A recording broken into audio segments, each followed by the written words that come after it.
Hello everyone, welcome back. I am Lavanya, a ServiceNow developer at Palni. In today's video, we are going to learn about for loops, for in loop, and the for each loop in JavaScript and ServiceNow. For loop. A for loop is a control structure that lets you execute a block of code repeatedly for a fixed number of times. Here is the syntax. The for loop runs a block of code multiple times automatically. It has three main parts inside the parenthesis: initialization, condition, and increment or decrement. Let's see an example.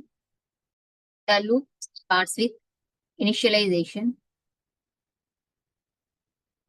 Here, let's see an example. Here, the loop starts with initialization. We create a variable I and set it to 1. This means our loop will begin counting from 1. Next is the condition I less than or equal to 5. This tells the loop to keep running as long as I is less than or equal to 5. Once this condition becomes false, the loop stops. After each loop run, I++ increases the value of I by 1. Inside the curly braces, we use gs.info to display a message. It prints the text number followed by the current value of I. Let's run the code. This loop prints 5 lines, one for each value from 1 to 5. And the next loop is for in loop. The for in loop in JavaScript is used to iterate over the properties of an object. It allows you to access each property name in the object one by one. Here is the syntax.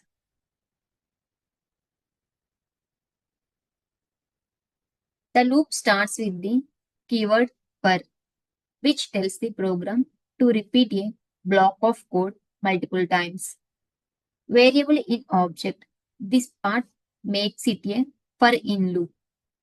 The loop goes through each property name key in an object. Variable holds the current property name for each iteration. Object is the collection we are looping through. Example. The loop starts with the keyword for, which tells JavaScript to begin looping. Inside the parenthesis, we write key in fruits.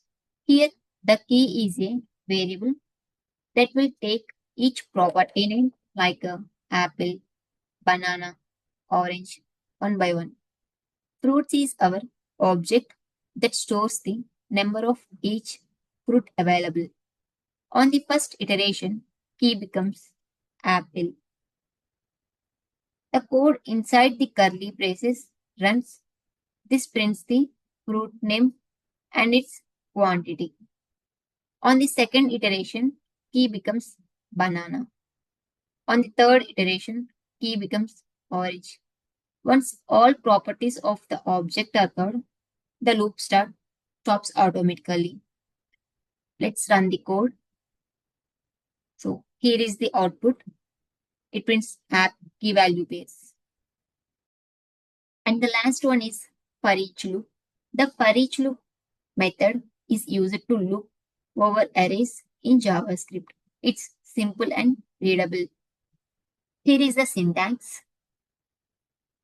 The for each loop runs a function once for every element in an array. The variable inside the function represents the current element during each iteration. Let's see an example. We start by creating an array named fruits, which contains 3 elements: apple, banana, cherry. We call the forEach method on the array. Fruits.forEach means We want to loop through each item in the fruits array. Inside the parenthesis, we define a function that takes one parameter. Here it's named root.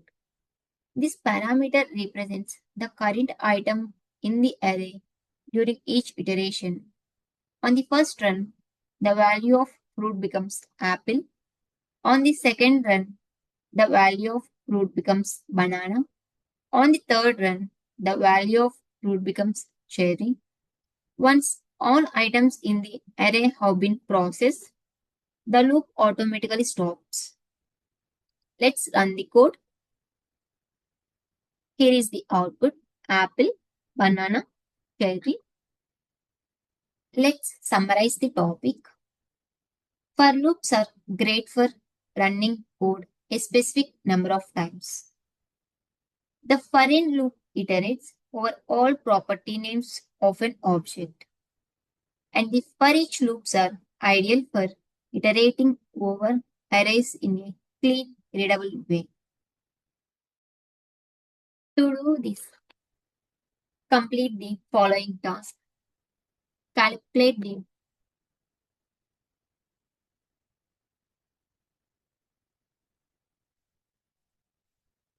sum of first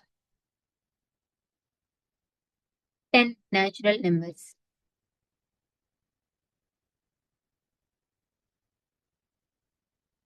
And the second one is print the square of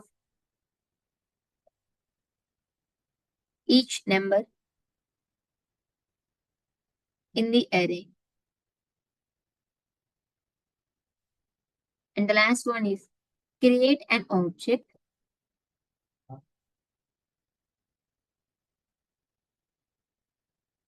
with 5 properties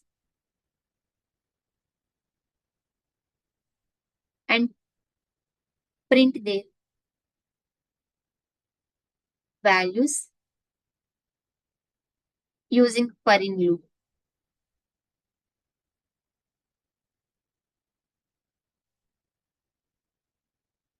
That's all for today's video. If this helped, please like, subscribe, and leave your questions in the comments. Thanks for watching. See you next time.